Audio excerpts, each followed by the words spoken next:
أعوذ بالله من الشيطان الرجيم.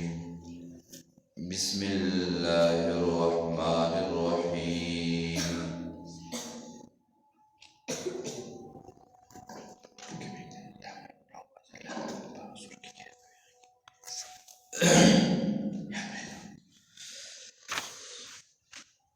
وإذا أردنا أن نهلك قرية أمرنا مترفيها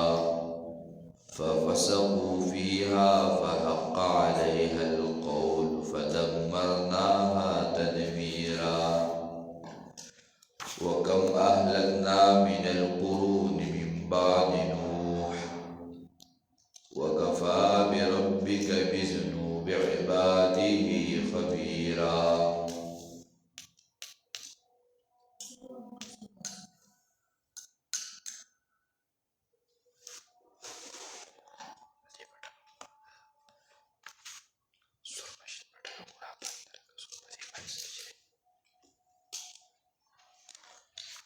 سورة بني إسرائيل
سورة بني إسرائيل شروع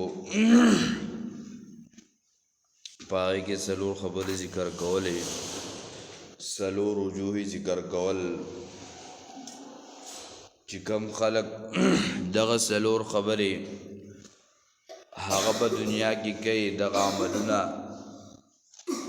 اللہ بھی بدنیا کی عذابنا راولی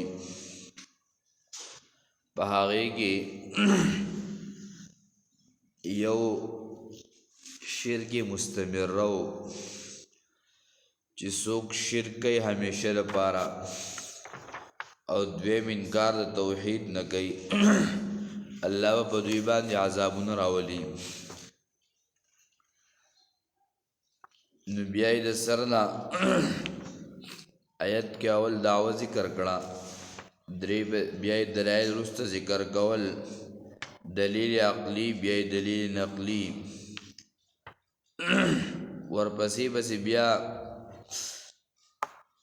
واقعہ دا بنی اسرائیل و حق ذکر کلاو دا غی دعا عذابونا باغی باندی پندشپک واقعات او دا غی نروس تی بیا دا قرآن دا ترخیب ذکر کو او باغی کی دری حکمتونا ذکر کرل پناہم نمبر آیت کی او لسم آیت کی بیا دا انسان کافر انسان ذکر کو چاغت تادی کئی بیا ورپسی دلیل عقلی ذکر کو رست داغین تخویف ذکر کو تخویف اخروی او بیا دا عمل نامی ذکر کو بیا ورپسی دغه ذکر کو چکم خلق هغه په ہدایت باندې کلک شول او مضبوط شول دا ہدایت د دوی د پاره دی او کم خلق چاہ گمراہ شول داغی وبال سزا پا دا باندی دا بیا ورپسی ذکر کول چیو دا بل پیٹے نشی چوتولے بلکہ ہر سڑے بخپل پیٹے بخپل چوتی وزد دی مخ کی آیت ربط بیان قرآن کی حق ذکر کرلے دے اللہ وی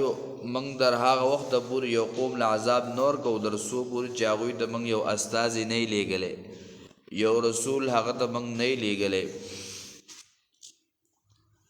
او چې کله هغه ته استازی او رسول لاړ شي او دغه خلک په هغې باندې کفر وکړي الله وایي بیا دغه خلکو ته موږ عذاب رالیږو نو دلته اوس د هغه عذاب ذکر کوي چې هغه عذاب سو او عذاب ولې راغلی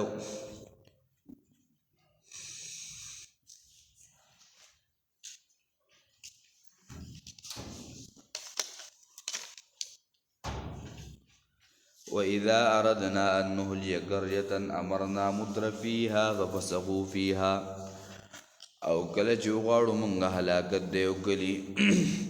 امرنا مترفیها ففسقوا فیها نو حکم وکړو موږ عیش پرستو د هغه کلي ته ففسقوا فیها نو نافرماني وکړي په هغې کې فحق علیها القول نو پوره شي په هغوی باندې ثابته شي په هغوی باندې فیصله د عذاب فدمرناها تدمیرا نو تباه کړو موږ هغوی لره په تباهۍ لویې سره یعنی منگه حلاک کړو دلته اوس هغه عذاب ذکر کو مخکې وي چې موږ چاله عذاب نه ورکو تر هغه وخته پورې چې هغې ته موږ استازی نه یې لېږلی یعنی پیغام رسای ورته نه یو لېږلی هغې ته موږ عذاب نه ورکو نو دلته وجه د عذاب ذکر کوله چې ولې عذاب ورکوي دلته ذکر کوي چې کله موږ وغواړو یو کلي والا هلاک کوو نو امرنا مترفیها فسقوا فیها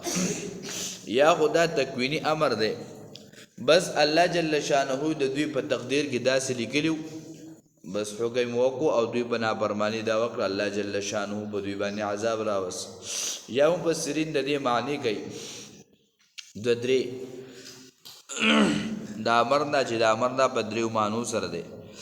یا د امرنا په تخویب سره ذکر کی په معنی د حکم نه یعنی حکم وکړو منګه مالدارو ته مالدار د کلو ته په اطاعت سره او په توحید سره چې تاسو اطاعت وکئ او توحید ومنئ نو ففسقوا فیها نو نافرماني وکړه دوی باغې کې یعنی هغه اطاعت ونه کو توحید ونه منو نافرماني وکړه الله وایي فحق علیهم القول بس په دوی باندې دغه وینا ثابته شوه یعنی دغه پوره شوه په هغوی باندې دغه وینا د عذاب یا دویم معنی مفسرین ذکر کوي امرنا په تشدید سره کسرنا زیات کړو موږ مالدار والی په هغه کې نو چې کله موږ زیات کړل یعنی مالدار د هغې نو چې کله یو سړی زیات مال وسره شي نو هغه اکثر فسق او فجور کې اخته کېږي نو الله وایي په دې وله عذاب ورکړی یا امرنا په معنی د قضینا فیصله وکړه موږ په مالدارو چې دوی د مالدار شول یا په معنی د امرنا په معنی د مشروالي تعمیر سره معنی د مشروالی راځي چې کله دغه خلک یو مشر هغه فحشا او بهایي شروع کی عیش پرست شي او چې کم بیدینی هغه کوي بس الله بیا په دغه قوم باندې عذاب نازلی او عذاب پرې راولي او که موږ په دنیا کې سوچ وکړو او فکر وکړو چې کم سړي سره مال زیات وي دولت ورسره سیوا وي نو دغه خلک په بېدینۍ کې مخکې وي دا بېدینه خلک وي او دوی بېدیني ډېره زیاته کوي الا ماشاء الله من شاء الله که چېرته داسې خلک به وي چې دیندار به هم وي خو نیکان به هم وي نیکان به هم وي خو مال به ورسره وي خو د مال سره سره به دیندار وي نو دا بیا په دنیا کې لږ خلک دی او خصوصا په معاشره د پښتنو کې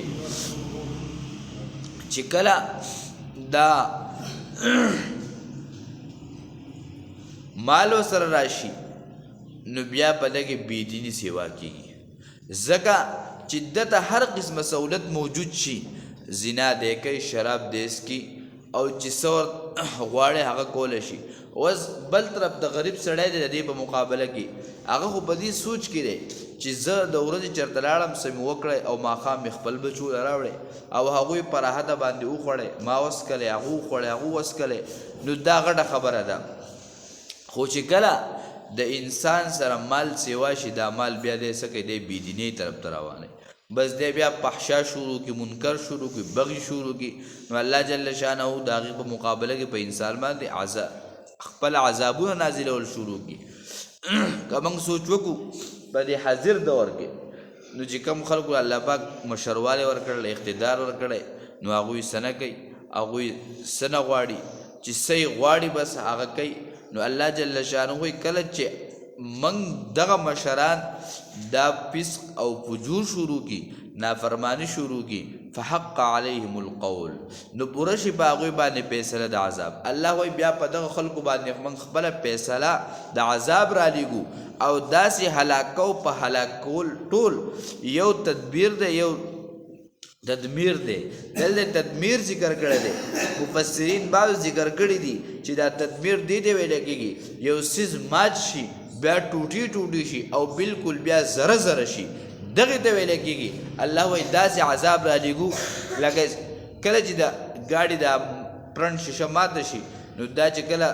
ولګي دا ماته شي خو کله چې ځمکې ته رارسي دا دانه دانه شوي نو دغه شان دی الله وایي چې کله خلک داسې قسمه کار شروع کی الله وایي زه بیا عذاب رالیږم او داسې عذاب چې بالکل ټولې ختمومه نو موږ دغه خبره کوله امرنا مترفیها چې کله دغه کلي والا د هغې خلک عیش پرست سي او دغه مال نشور ته سیوا شي او زمونږ پښتانو کې اکثر خلک داسې وي چې ډېر کم خلک به دا وي چې هغه به نیکان وي دینداره به وي مال به ورسره وي خپل مال دا په نیک ښځې ګونو کې لګوي په ښو خلکو باندې به یې خورئ خو ډېر خلک به پکې داسې کم وي چې د هغه مالداره وي خو د نیکانو خلکو سره تعلق به وي دا به نه وي چېرته کم ځای ګندګیري کم ځای بېحیایي بس هغه به د هغه خلکو سره ناسته پاسته وي غریب سړی بیا دې سړي ته ښکاري ورته هم نه په لاره که یو غریب سړی روان وي لکه زموږ یو استاد و هغه به اکثر په دې موټر سایکل دا سړی روان وي دې ګاډي والته رساړو دا سړي زوی نه ښکاري چې دا پکې هم لا انسان دی خو یو غرنګ بوګي هغه ته پکې انسان دی نه ښکاري ځکه هغه به شیشې بندي کړي ځان دې څیز لګولی نو دا بل مسلمان ورته نه ښکاري یو ورځ هغه مدرسې ته را روان و باران شو نو هغه ګاډي وال به دومره چې راغی جامع هر څه اسقا وي نو غوسه شو دا خبره یې وکړه دې غټو ګاډو والته بیا دا ښکته موټر سایکل والا او سایکل والا د انسان نه ښکاري چې دا یو انسان روان دی چې همدردي زما سره دا ده چې زه به قلاره په دې لاره لاړ شم بل انسان ته تکلیف ونه رسېده بل انسان جامع اسقا نه شي نو الله جل شانه بیا دغه خلکو ته عذاب او دا ورکوي او که موږ وګورو د پښتنو په مقابله کې بیا د ښکته خلک غالبا د سن 5 خبره ده یو عالم ذکر کړي د خپل کتاب کې تدریس کې هغه وایي چې په هغه وخت کې په کراچۍ کې یو عالم زموږ سره ناست وایي چې 2000 مدرسې دي او دغه 2000 مدارسو دا خرچه ټول خلک دغه کراچۍ والا کوي د هغې د یو طالب 3,000 روپۍ میاشت د ورځې هغه ټوله خرچه په هغې باندې هغه کوي دغه شانتې د لکاو روپۍ په کروڑاو په میاشتو لګي هغه څوک کوي دغه خلک یې کوي ځکه هغه خلک دیندار هم دی نیکان هم دی او مال هم الله ورکړی نو چې معمولي غونډه کې دغه دی خو څومره مالونه الله پاک ورکړی ځکه هغوی خپل مال په څه لګوي هغه په دیندار خلکو نیکانو باندې لګوي نو په دې آیت کې دغه خبره کوله امرنا مترفیها ففسقوا فیها چې کله موږ عذاب وغواړو نو دغه کلي خلک مالداره کو نو چې کله مالداره شي نو هغه نافرماني شروع کړي د الله پاک د قانون خلاف شروع کړي الله پاک وایي موږ خپله د عذاب فیصله وکړو او په هغوی باندې عذاب راولېږو په دمرناها تدمیره نو موږ یې هلاک کړو په هغه لوی هلاکوالي سره الله دې موږ ته د صحیح عمل توفیق اللهم ربنا اتنا في الدنيا حسنه في الاخره حسنه وقنا عذاب النار